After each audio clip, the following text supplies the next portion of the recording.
Tales to Terrify. Welcome to Tales to Terrify, part of the District of Wonders network, featuring Starship Sofa, Crime City Central, and Protecting Project Pulp. Everyone has a story in the District of Wonders. Come and find yours. Well, good evening and welcome, children of the night, offspring of the season. Come in and settle down. I'm glad you could make it so soon after Thanksgiving. Welcome home to the Nook, to Tales to Terrify, and to the post-Thanksgiving, pre-Christmas rush and crush. I'm Lawrence Santoro, and tonight we have a delightful evening planned. Travel and fine dining are the themes. But first, I must offer a sincere mea culpa to Kevin Lucia in my enthusiasm about his new release from Crystal Lake Publishing. Last week, I thought it would be clever and comfortably sweet to mention the title again and again during my minute-and-a-quarter gush over the book. Give it the old dippity-doo treatment, don't you know? Dippity-doo? Well, look it up. Alas, I got the title wrong 5 or 6 times. A minor slip of the mind, but instead of calling the book by its rightful name, Things Slip Through, which has a nice resonance, I kept citing a non-existent something called Things Fall Through, which is dull and without savor. So, apopolylogis, my droogs, Kevin's book is Things Slip Through. Things slip through. Things slip through. Things slip through.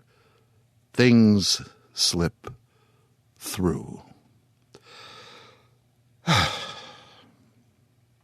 ask a question and will not hear your answer, yet let it be known I did ask.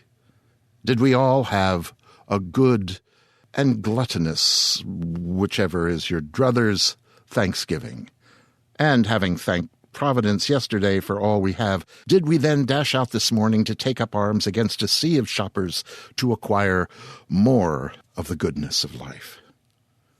Cecilia and I did not. We hide on Black Fridays, pull the apartment, the nook in around us, and snuggle. But enough.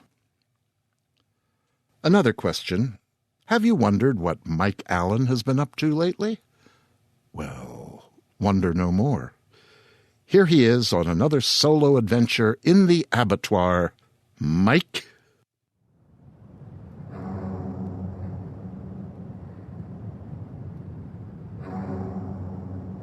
Greetings, Tales to Terrify listeners, and welcome to a new installment of Tour of the Abattoir. I'm Mike Allen, and today I've brought you a couple of book reviews, perhaps guiding you in gifts that you can give to yourself this holiday season. If you're a regular listener of my column, or even of Tales to Terrify in general, and you haven't already bought yourself Laird Barron's new short story collection, The Beautiful Thing That Awaits Us All, well then, shame on you. You know I'm a Laird Barron fan, and you should be too. Laird's a rare bird in our modern age, a writer who's risen to prominence and made his reputation chiefly through short fiction. He actually has 2 novels out now, The Light is the Darkness and The Croning, both of which I've reviewed in previous tours. Though they both have their virtues, I would argue that neither of them are in league with the best of his short fiction. Something you'll get a big heaping sample of inside The Beautiful Thing That Awaits Us All. Beautiful Thing completes a trilogy of collections, actually, all released through the troubled publishing house Nightshade Books. The Imago sequence contains the stories about rough men facing cosmic horrors that put him on the map when they started appearing in print in Gordon Van Gelder's magazine of fantasy and science fiction and online in Ellen Datlow's sci fiction. The second volume, Occultation, continues the theme though many of those stories are looser in construction and hinge on disintegrating romantic relationships. I favor the Imago sequence, though I can't help but have a soft spot for occultation, as I published the title story myself in the first volume of Clockwork Phoenix. The beautiful thing that awaits us all gets back to the straightforward fist-pounding action against the unnameable that drives Laird's earlier work, but goes about it with more finesse than before. We open with Blackwood's Baby, a grim tribute to Arthur Machen's The Great God Pan that has a hunting party stalking the woods in Washington State, a favorite setting for many of Barron's stories. Hunting an elusive stag that's no ordinary animal at all. You'll figure out early on that the hunters are also the hunted, but our lead hero has a hole in his own soul that leads to a surprise final twist. Next up comes the Redfield Girls, perhaps the most traditional ghost story Laird has ever written, set at a lake plagued by inexplicable drownings. Though it's not tied into the cosmic mythos Laird's been building in other stories and novels, it still delivers some otherworldly frights and some real-world trauma. Then there's World Fantasy Award nominee Hand of Glory, a throwback to 1930s pulp tales that follows the pattern established in early stories like Bulldozer and the Imago sequence, and does an excellent job of mixing what I would almost call the Laird Barron formula with the gangster genre.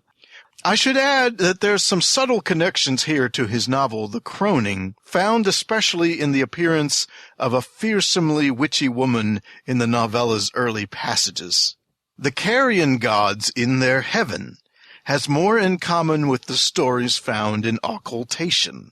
We have a couple, 2 women, together in an isolated cabin, one lover becoming less and less trustworthy as she seems to fall into league with hostile aspects of nature, regressing back to the primitive, bringing home a strange animal skin that changes more than her demeanor when she wears it.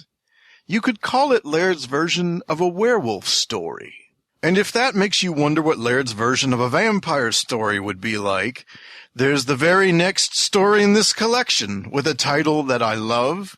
It's just called Siphon, which, for the poor victims in this tale, well, imagine if a story about a world-destroying cyclone was called Breeze. Jaws of Saturn takes place in the Broadsword Hotel, a location central to Laird's own version of the Cthulhu mythos. It bears some resemblance in structure to his novel The Light is the Darkness, as our low-life hero learns that his lady-love is being experimented on by an unsavory mystic, a man, or more than a man, who we happen to have met earlier in the book as the antagonist of Hand of Glory. The next story veers off into left field. Vast Station is a surreal send-up of all things Lovecraftian that first appeared in the Daw anthology Cthulhu's Reign, which was devoted to stories set in a world after Cthulhu and his ilk conquer humanity. I had a story in that book, too. This particular story by Laird unfolds in a dreamlike fusion where the journey is much, much more important than the destination. Then we get to the book's crowned jewel, The Men from Porlock, which ties directly into his novel The Croning, though I confess I just about wish I'd read the story first. The Men from Porlock has a heightened tension and a laser focus that's missing from the longer work for most of its length. A posse of lumberjacks is sent hunting in the woods to bring back deer for a meal that's intended for a special guest due to arrive at the camp. If you know Barron's stories, you know that nothing is random, and not one element of this signifies good things to come for our heroes. The lumberjacks stumble upon a community of cultists hidden in the woods and the things the cultists serve. But they're not exactly helpless themselves, and the result is a high-tension descent into pain and madness that follows the classic "and then there were none" formula, but feels totally fresh.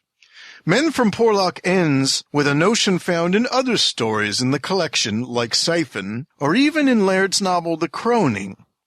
The idea that one person gets left alive to tell the tale, because these beings from out of time thrive on the fear that humans feel when they hear these stories, just as much as the creatures thrive on devouring the flesh of the innocent.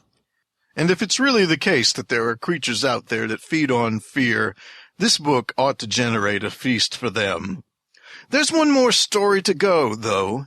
Like Vast Station, the final novella, The Dark, feels a tad out of place. It's taken from Laird's more recent playbook, where he uses people he knows as characters, and elements of literary spoof run a bit more prominently, along with elements that are often deeply personal, and yet despite that, a lot of these newer works don't feel quite as powerful as these signature works, to me.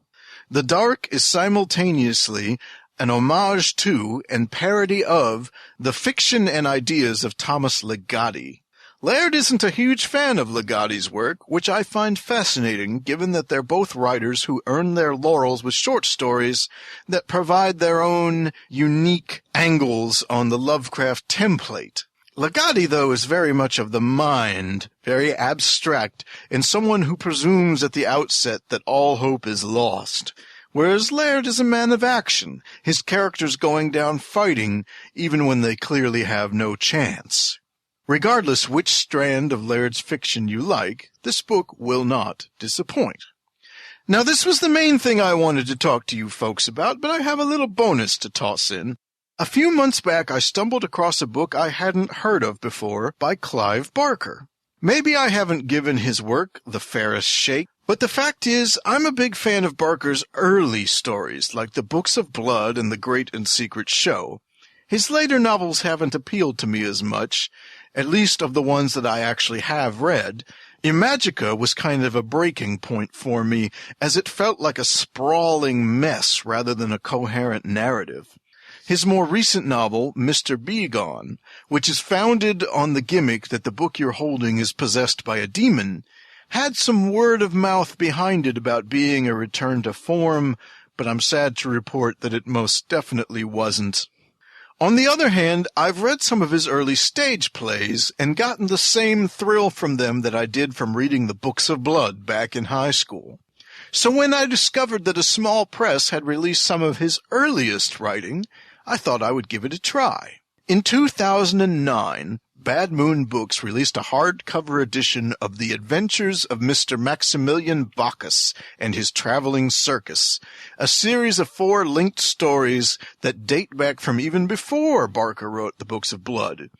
Needless to say, that hardcover edition has sold out and now sells on Amazon for about $800.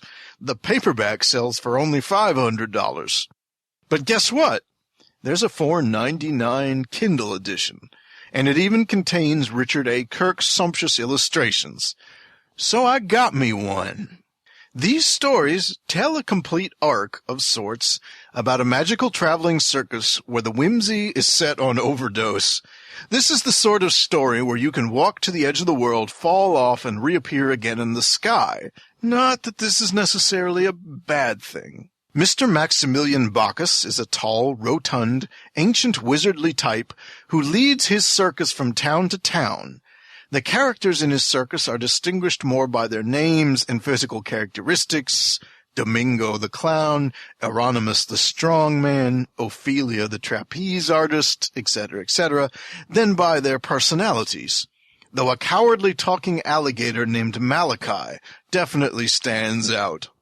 One of my favorite touches is that their wagon is pulled by a giant ibis, and that no one seems to think there's anything strange about this.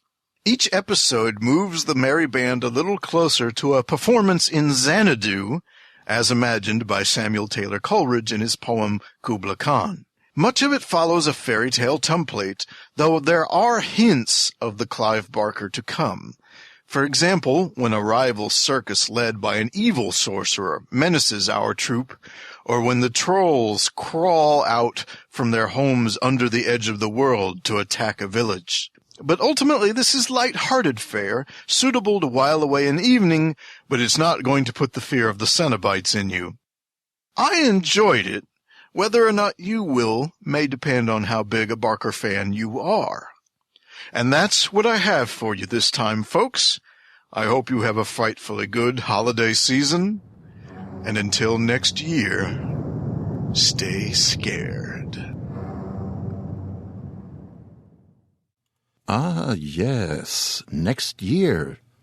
Well, have a good whatever it is you celebrate, Mike.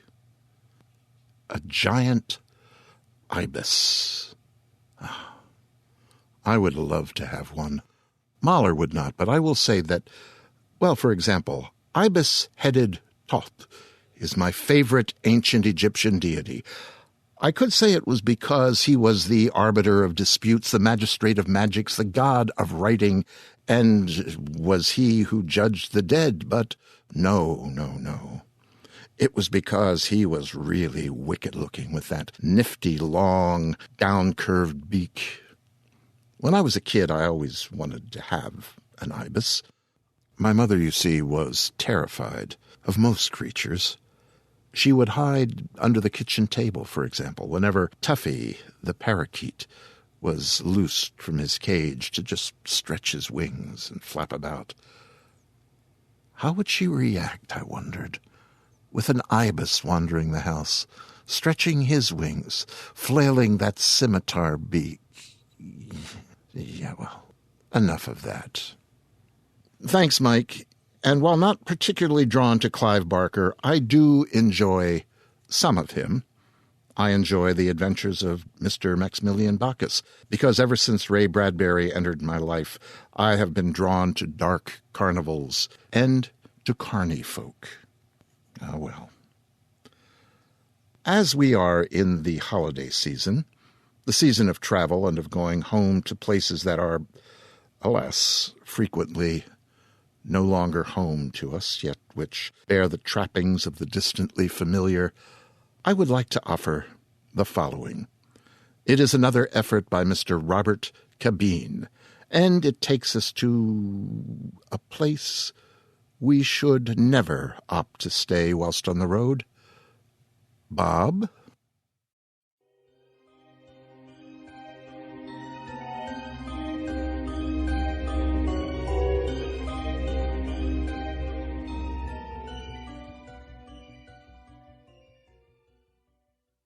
Whitestone Grove Hotel. There's a hotel with no address, a street without a name. No need to sign the register, the staff knows why you came. They don't take reservations, and the rates are cheap as hell. There's always been a room for you at the Whitestone Grove Hotel. The pale and waxy bellboy's eyes are cruel and dull and grey. They'll guide you through a maze of halls, and then politely say, "Sorry, but there's no internet or service for your cell." I don't think you'll be needing them at the Whitestone Grove Hotel. There are no movies on demand, free soap, or green shampoo. There are no Bibles in the drawers, or windows with a view.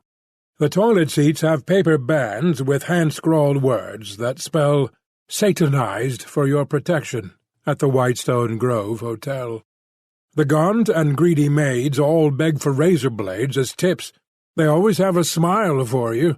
They don't have any lips. And when they mop, don't linger long. You will not like the smell. The floors reek of formaldehyde at Whitestone Grove Hotel. Each room comes with a prostitute, but all of them are dead. Just never, ever, ever look beneath your bumpy bed. At one time they were beautiful. Now nothing's left to sell but obscene, lust-stained postcards from the Whitestone Grove Hotel. The ballroom's full of Romeos. They'll trade your love for pain, and pretty taxi dancers put ideas inside your brain. Do what you want. Do what you must. No one will ever tell. Your secrets are the property of Whitestone Grove Hotel. The bridal suite is occupied by double suicides. They give a pistol to the grooms and bouquets to the brides. They leave the chalk marks on the floor where lovely couples fell when the honeymoon was over at Whitestone Grove Hotel. Some young, ironic cannibals, with hunger in their eyes, gather round a piano bar and tell each other lies. You'd best steer clear if you should hear them ring the dinner bell. You might be on the menu at the Whitestone Grove Hotel. At night you'll hear a howling from a frigid basement room. The doors have all been nailed shut in that corridor of doom. Your sheets are always cold with sweat when lonesome dead things yell. There is no peace, no rest at Whitestone Grove Hotel.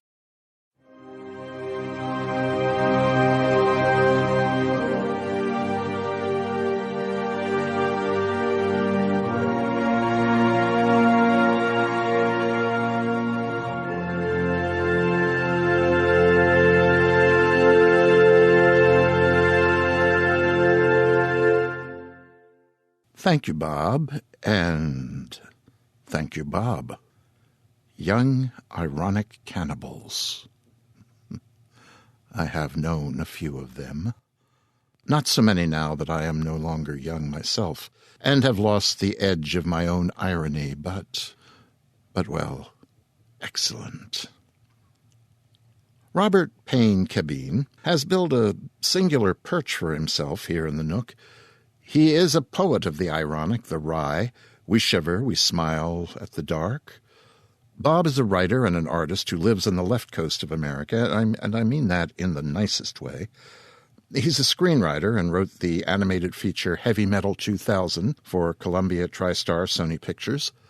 Other film credits include Walking with Buddha and A Monkey's Tale.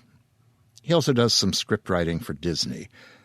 As I mention these things, I'm reminded that this is the third time I've shared bio bits about Robert without mentioning that, in addition to all of that, he also holds a Master of Fine Arts from Otis Art Institute, a dual major in painting and design, and that while still in said school, Robert designed the stage production for Ray Bradbury's Leviathan 99, which is one of my favorite BBC radio dramas. I spoke of it on the show following Ray's departure. Bob says of that whole experience, he and his friend and mentor Joe Muniani, and I hope I've gotten that correct, and the FX wizard Douglas Trumbull transformed Soundstage 9 on the Samuel Goldwyn lot into a cavernous multimedia theater. He further says that his fondest memory of the whole event was giving the non-driving Ray Bradbury rides back to Cheviot Drive after production meetings and rehearsals. Quality alone time in a 1967 Plymouth Barracuda with a storyteller for the ages. Yes, priceless. Bob Neufeld, who read Whitestone Grove Hotel, is an old hand at this kind of dark and fictive dreaming. He's become the voice of record for Bob Cabeen's entertainments here in the Nook and will, in December, bring us the latest Cabeenery.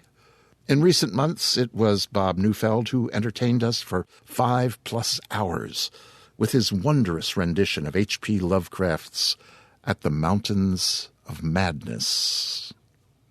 To my thinking, Bob is the premier reader on LibriVox, which is where I first heard him, and I always jump at a chance to have a listen to whatever he does over there. You can hear more from him there and over on the Crime City Central neighborhood in the District of Wonders, and, as mentioned, next month here on Tales to Terrify. Fiction. Our story of the week is Lorscapedia by Edward Ahern. We are lucky to have Lorscapedia tonight. Fact is, we are lucky to have Edward Ahern at all, the reason for which I will cite later. Edward Ahern avers he returned to writing after having spent most of a lifetime doing other things. Well, how familiar is that tale? He still has his original wife. They are 2 children and 5 grandchildren. He says he's matriculated through most all his earlier sins and vices. Anything other than hard drugs, he says, he's probably attempted, and has had a pleasantly haphazard life. He's lived and worked in Germany, Finland, Japan, and England, has been to maybe 70 countries on business. He speaks German, French, and what he calls very bad Japanese, and along the way has gathered a B.S. in Illinois and an MBA at NYU. More about Edward Ahern after we hear tonight's tale, Lorscapedia.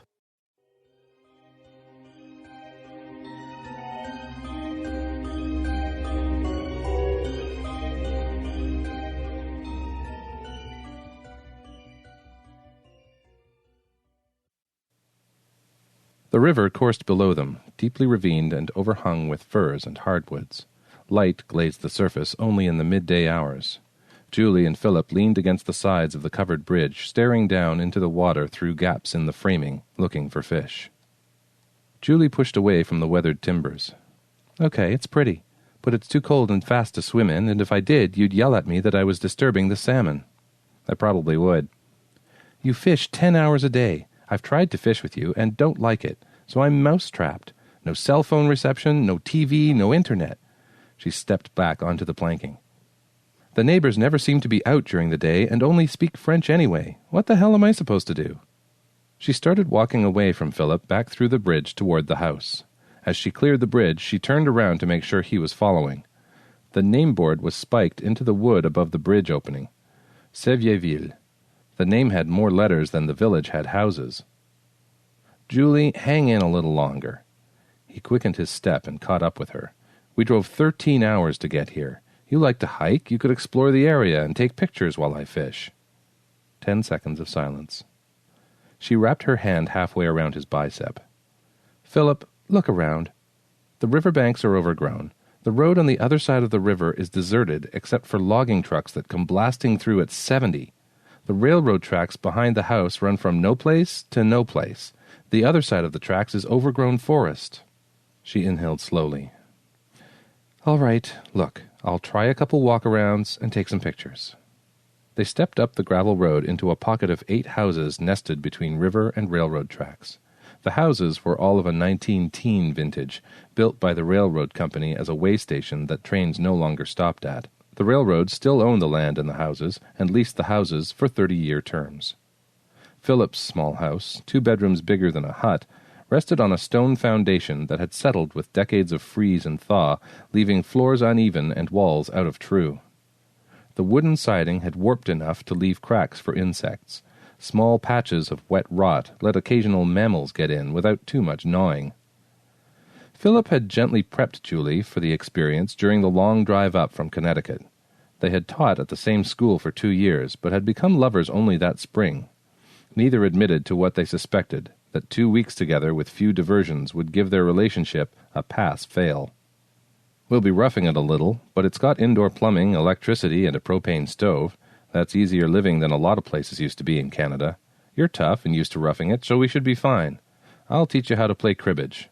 The locals aren't too fond of me, but we don't need them." The floorboards muttered softly as they returned to the house. "Look, Julie, why don't you take the car this afternoon and go into St. Christophe? It's the closest village. You'll get a better sense of the region." "Are there any craft shops?" No. There's a church, of course, and a dépanneur, a convenience store, a gas station, and a farmer's supply store, I think. But it's a lot more open and sunny, and there's cell phone reception." Julie saw only 2 cars on the 12-kilometer drive to St. Christophe, both parked alongside the river. Fishermen. The dépanneur was off the road in a gravel pull-out area big enough to handle logging trucks. As she pulled onto the stones, her cell phone began flashing and making noise. She parked and started catching up with her messages. It didn't occupy much time. Her friends knew she was out of the country and had stopped trying to contact her. The dépanneur had a huge overhead sign, but was no bigger than a 3-car garage. Once inside, Julie glanced over a minuscule selection of convenience foods. Half the store was devoted to fishing tackle and a large assortment of beers. A portly woman sat behind the register. "Bonjour." "Bonjour. Do you speak English?" "A little, if you speak slow." Julie glanced over the store. She saw nothing she wanted to buy, but knew she needed to spend time in there. "Do you have wine?" "Wine, yes, in back." The woman stirred. "You are driving through?" "My friend and I are staying at his place in Sevierville." Julie stepped back to the shelf. She was big-boned and angular. At not quite 40, she worked to retain a youthful grace. Philip was her first serious relationship since her early 30s. The few bottles of wine were on end and dusty. 2 kinds of white, 1 kind of red. French generic wines, not from the U.S. Julie took a bottle of white wine to the woman at the register. The woman made no move to ring up the sale. She looked up at Julie slowly. "How long you stay there in Sevierville?" 2 weeks. "The others who live there are not like you. What do you know of them?" "Almost nothing. I sometimes see them at dusk and very early morning, but almost never during the day. I've only spoken to one of them, Gaston. Do you know him?" The woman paused. "Gaston, yes. He speaks for the village. You should leave Sevierville soon, take a real vacation in the region." "My friend loves it there. He fishes the salmon pools every day, all day." "But he is with you every night?" "Yes." "Good. Still, you should leave soon. Sevierville is not a place you should stay." The woman rang up the bottle of wine and handed it to Julie without putting it in a bag. She leaned toward Julie and said softly, "Outsiders are not welcomed in Sevierville. You should not rouse them." At a loss, Julie said nothing and left. As she returned to the covered bridge, she waved to Philip, but he was intent on his fly casting and did not notice her. Once resettled on the lumpy sofa, she picked up a book and tried to read it, but was unable to focus without the gentle white noise of television or music. She grabbed her camera, walked out the back door of the house, and took 7 paces to the railroad tracks. Right or left? Right, up the tracks toward the other houses in Sevierville. The railroad tracks were in full sunlight, but the sun had already started to drop behind the steep hillside. The trains all seemed to whip through the village after midnight and before dawn, whistles blasting. There would be no trains this afternoon. She started counting the cross ties as she stepped over them. At the 80th tie, she reached the next house in the village. At the 160th was Gaston's house. Shades were drawn on all the windows of the houses. Beyond Gaston's house, barely perceptible foot trails slithered from house to house. The footpaths converged behind Gaston's house, disappeared at the railroad bed, and reappeared as a narrow trail that meandered into the woods. Julie skidded down the embankment and walked 1 foot ahead of the other along the narrow trail toward the woods. After a few yards of alder and aspen, the forest closed in. Dense, old-growth trees never cleared. Deadfall was everywhere in various stages of rot. Branches hindered but didn't obstruct the trail, so Julie went on, pushing them aside as she went. She was perhaps a 1/4 mile down the trail when it steepened upward. Julie grabbed at the branches to help her climb. In the dim light, intent on climbing, she almost stumbled into a vertical drop. As she swayed to regain her balance, she sucked in a breath of rank air. Julie focused her eyes downward into a pit. The bones, skin, and heads of many salmon, large fish that were illegal to keep. Fur and bones from several animals, deer and muskrat or beaver, and maybe squirrels. But the smell was not as bad as it could have been. The meat, guts, and sinew were missing, leaving only bones and skin, scales, and horn. Julie took out her camera and began snapping. The flashes in the dim light made it hard to see what she was recording. Poachers, she thought. They're poaching game. The trail ended at the midden. Julie clambered back down the embankment and worked her way out to the railroad tracks. As she cleared the trees, the bright sun filmed her eyes, and when she could focus, Gaston's head was visible on the far side of the tracks. She started and almost slid back down the embankment. "Gaston, you startled me. How are you?" "It is smart that you do not go back to the garbage pit. Animals, even bears, come sometimes to eat from the refuse." "So many dead things, Gaston. Does the village eat only game?" "Best that you do not go there again. It is dangerous." He noticed her camera. "Did you take pictures?" She hesitated a bit too long. "No, Gaston. Why would I take photographs of rotting hide and bones?" Gaston was thoroughly covered despite the summer warmth. Long-sleeved shirt and pants, dark sunglasses and Panama hat. His frame was square and thick but not fat, no belly bulge or neck wattles. His fingers were spatulate and coarse, with thick, dirty nails. "It is best for you to concentrate on fishing, like Philip, or take a trip through the Gaspé. We don't like meddlers." Julie didn't wait 10 seconds. "Gaston, I'm not going to pry into your business, but I have as much right as you do to explore the area." She turned and walked back 160 railroad ties to their house. When she looked back, Gaston was gone. Philip came back after darkness had made fishing impossible. For all her annoyance, Julie was cautious. Her anger was less important than trying to keep him in her life.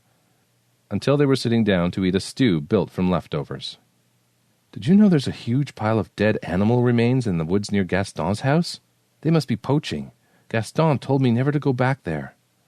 "He's right. You shouldn't have gone there. And whatever you do, don't mention poaching to any of the villagers, and especially not to anyone outside the village." "Philip, you sound afraid. There must be an anonymous poaching hotline you could call." "God damn it, Julie. Don't even think about talking about them outside the village. These people can be dangerous. Before I bid on leasing this house, one of the other locals threatened to break my arm with a shovel. And when I did bid and was the high bidder, the same guy threatened to burn the place down rather than let me into the village. I had to sit down with this man and Gaston and agree not to ask questions and leave them completely alone. They barely tolerate me as it is." "Philip, listen to yourself. If it's that uncomfortable, why do you stay?" "The fishing. I'm all alone on one of the best holding pools on the river. I leave them alone, they leave me alone." Julie pressed her lips together and kept them that way until they went to bed in almost complete silence. "Philip, tell me we can get out of here." The first of the trains arrived a little after midnight. The high-speed engine noise pushed through the hollow, quickly followed by a horn blast that the engineer prolonged from the first house in the village through to the last. The house quavered with the train's passage. The third and last train bellowed through at false dawn. The horn was still echoing when Julie, half awake, heard a shrill squeal and a crunching thud. She lay still, hoping Philip was awake, but his slurred breath meant sleep. Julie turned back and forth for an hour, and at 5:30 got up, dressed, grabbed her camera, and went out to investigate. She turned left on the railroad ties, downstream. The track curved left along the river, and Julie looked down the river and saw several of the villagers. She snapped a distant picture, their dirty-looking faces staring back at her before turning away. Julie lost sight of them as she continued along the curve. A few minutes later, she came upon 2 men and a woman huddled over a brown bundle alongside the track. As she drew closer, she realized it was a yearling moose, crumpled up with compound fractures. One of the men had a hunting knife and was skinning the moose, and something else had happened. Some of the flesh was not cut, but had been torn away in gobbets from under the hide. The 3 villagers' faces were red, as though embarrassed. "Bonjour," Julie said, and got measured bonjours back in reply. "What happened?" she asked, and immediately felt stupid for not asking a better question. "The train hit the moose," replied the man with the hunting knife. "So why are you cutting it up?" "They will come and put lime on the moose, then we cannot eat it. So we cut up the moose and bring the pieces home to eat." "But something has already eaten at the moose. Look where the meat has been torn away." "Maybe coyote." The hunting knife returned to work, slicing hide from meat. Julie put camera to face and started taking pictures of the moose and the butchery. The woman moved to stop her, but was grabbed by one of the men. All 3 threw heated French words at each other. One of the men, named Claude, perhaps, stepped up close to her, knife still in hand. "His lower face, odd. It's streaked with red." "Not a pretty thing for you to see. You should go back to the house. Now." The other man and woman had joined him, blocking her view of the dead animal. Their jaws were also streaked.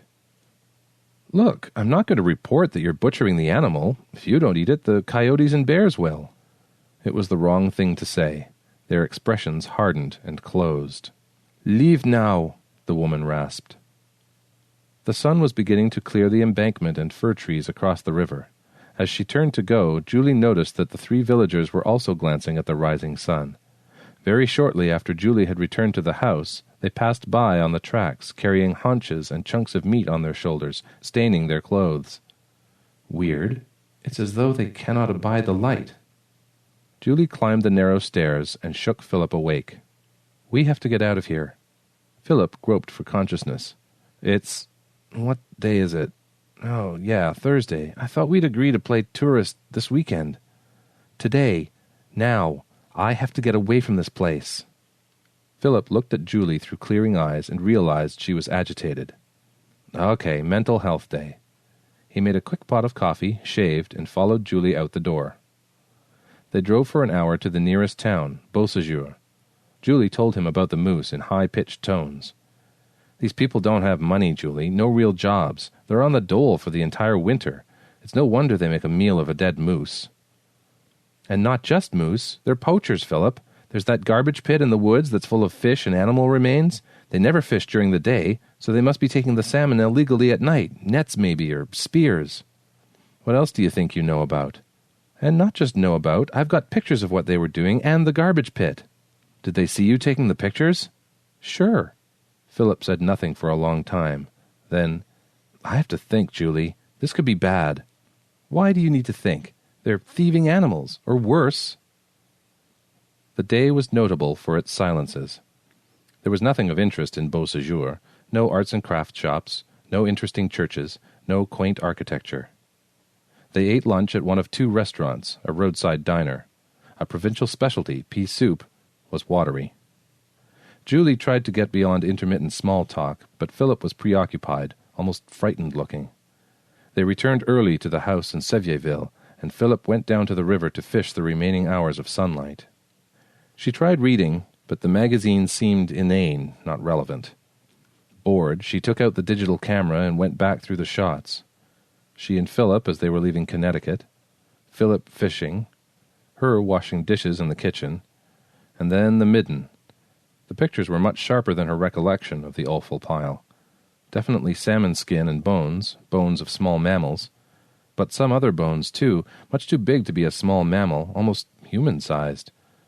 What would happen, she wondered, if the poachers in the village met another poacher while netting at night? And the pictures on the tracks.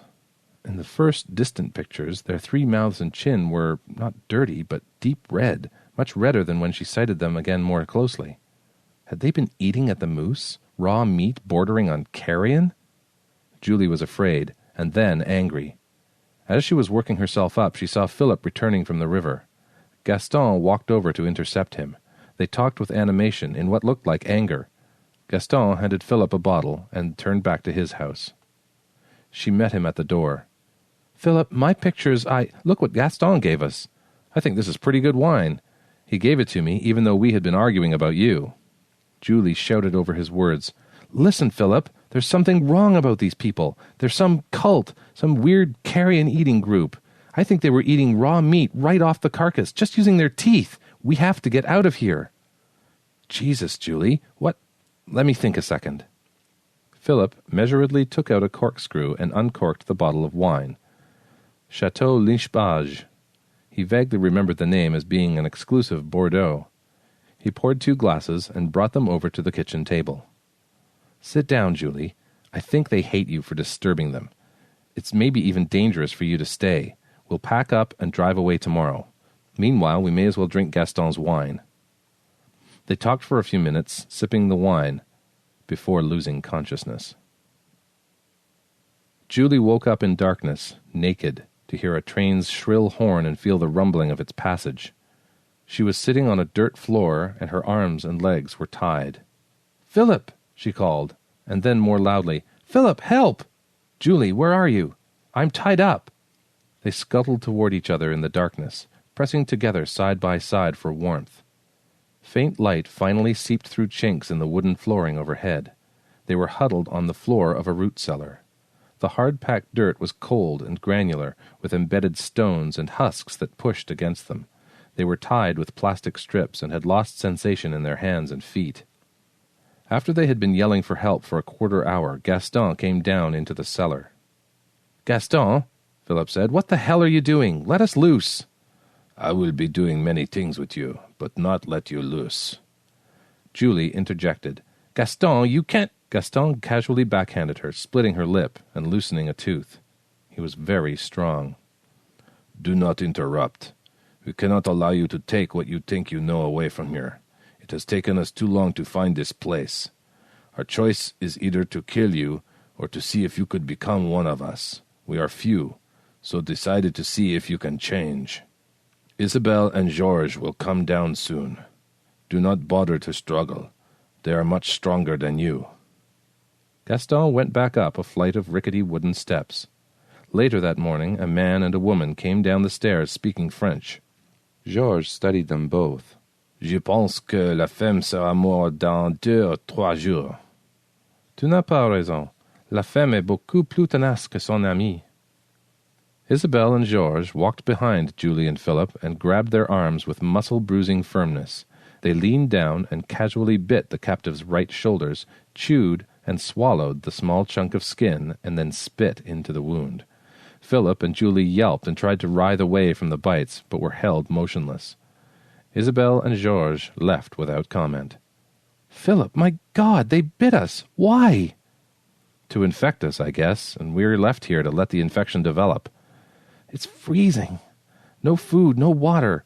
Do you think you can get loose? I tried, but I can't. Toward dusk, Gaston came down the stairs with 2 buckets. He dragged Julie and then Philip over to opposing walls in the cellar where shackles had been mounted. He shackled them both and then cut their bindings. From one bucket he took out chunks of over-aged meat and threw them on the dirt in front of them both. He poured water from the second bucket into the first without rinsing out the remaining bits of meat. The water he put next to them. To live, you must eat as we eat. Eat quick, before the maggots get to it. We compete with the maggots. Gaston, please, you can't do this to us. You know us. We won't talk. You must eat or die. If you vomit up the meat, eat it again like a dog does. Julie and Philip left the food untouched. Flies gathered on the meat, undoubtedly laying eggs that would quickly be maggots. Night arrived and was too cold to sleep through. They tried and gave up on getting out of their shackles. They were both developing a fever. The next morning, dehydrated, they drank the earthy-tasting water. The meat lay untouched before them. "Philip, if we don't eat, we'll starve. Maybe we should try and eat some of the meat before it gets any gamier. Can't you smell it? I don't think I could keep it down. We should try. I don't want to starve to death." Julie picked up one of the least dirty gobbets of meat, waving off the flies. The smell was not as bad as she had feared. It tasted, not fresh, but like hung game, deliberately off. She continued to nibble and was surprised to see that she had eaten almost half of the meat. Philip had been watching her. He too picked up a chunk of meat and started chewing, but almost immediately retched, spewing bile from an empty stomach. "Philip, keep trying. You have to stay strong." "I can't get it all the way into my mouth before I gag." "Please, Philip, you'll die if you don't eat." They sat in silence for a while, then Philip swiveled to face her. "I'm sorry I brought you here. I thought it would bring us together, but I may have only killed us both." "We'll get through this, Philip, and when we do, I'm going to make sure that they pay." Gaston returned later that day, bringing more meat and water. Julie ate all her meat. Philip tried again, but couldn't keep from vomiting. Julie's stomach was writhing, reshaping to its diet of bad meat. Despite having eaten all the chunks of meat and gristle, she was still hungry. "Julie, Jesus, I'm sorry, Julie. I would never hurt you." "I know. Do you remember that Japanese restaurant where you wanted me to eat eel and I refused?" "Yeah, and I smacked my lips when I ate it just to rub it in." "We've had good times, Philip." They continued to talk, just now and then, not of what they were now facing, nor what would happen tomorrow, but of the things they had done together, not sexual, but shared. After Gaston had thrown out the meat on the 3rd day, Philip called over to her. "Julie, I've tried, but I can't swallow the meat. I'm going to throw the chunks over to you. I know you're hungry." "You can't. You'll die if you don't eat. Try again." Philip grabbed one of the chunks provided that day. The meat was rancid, and after 2 quick chews he spit it out and went into dry heaves. He grabbed another chunk and started to throw it over to her. Stop, Philip. If you have to, throw me the oldest chunks. I think I can get them down. Save the least rotten meat for yourself. Philip grabbed several of the older chunks and pressed them into a ball which he tossed over to her. Julie picked out the maggots. They didn't disgust her. They just seemed too fresh, too alive to be interesting as food. After a few tentative bites, she ate quickly through the ball of meat, hunger overwhelming any repugnance. By the fourth night, Philip's fever had worsened. He sucked air in spasmodic gasps, and while Julie was sleeping, without another word to her, he died. When she woke, Julie could only look across the cellar at him, lying motionless, half on his side. When Gaston later came into the cellar with his 2 buckets, he glanced briefly at Philip and then put the bucket of meat back on the steps. "Gaston, please, Philip's dead. You have to bury him." "Yes, dead, but of use." Gaston unlocked Philip's shackles and dragged his body to within Julie's reach. "You are not yet one of us. You will need more meat for survival and for change." He left the water bucket and took the meat bucket away with him. "I will return tomorrow with water. Water only." In the gathering dusk, Julie squatted down next to Philip's body and wrapped her hand halfway around his still muscled arm as she used to. A few flies were already hovering. "My poor Philip, if I bury you with my hands, I will only dig you up when the hunger gets bad enough. God knows what I'm becoming, but I swear to you one day I will dine on Gaston."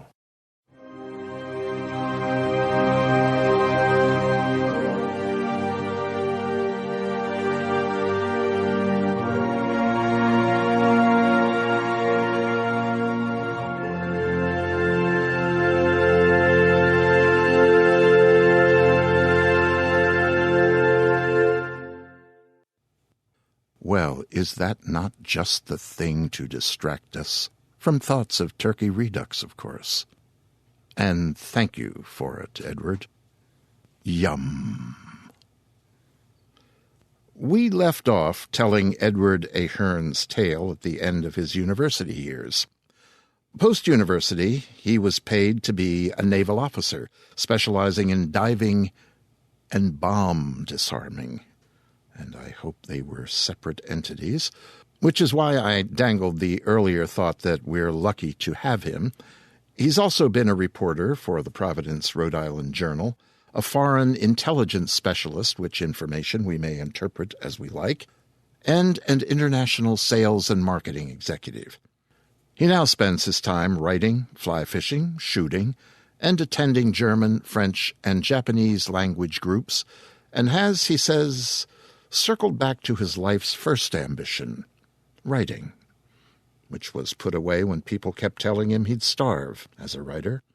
He now focuses on making fantasy, science fiction, folk, and fairy tales, and has placed 39 stories to date in online or print publications. You may find his works at Aurora Wolf, Dark Futures, Liquid Imagination, and he's been podcast by BizarroCast, the Young Adult Cast, Cast of Wonders, and now here at Tales to Terrify. Lorscapedia was served to us this evening by Mr. Wilson Fowlie. Wilson lives in Vancouver, Canada, with his wife and 2 children. By day, he programs computers. By night, well, some nights, he's the director of a community show chorus. In the time he has left to fiddle about, he narrates stories for various podcasts, and he says he intends to record a voiceover demo any day now. Really? Really, Wilson. Wilson, you must. And thank you for tonight's effort. And that will be that, children of the night. I think you know what you now must do. Yes, be upstanding. Be wrapped up. Be off with you. The walk home will do you good. It is cold out there, so the walking will be brisk, and the dark silence of even this week's tiny snowfall will probably spur you on. You may break into a sprint. It will do you a good turn. But when you get home, please try to avoid the urge to late-night snack your way to bed. Gluttony before sleep will bring back Memories of ghouls and deep hungers, and certainly will forswear any possibilities of pleasant dreams.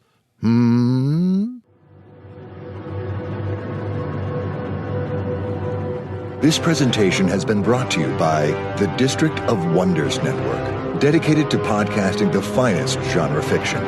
You can learn more about the District of Wonders and their many literary productions at their website, www.districtofwonders.com. Thank you for listening.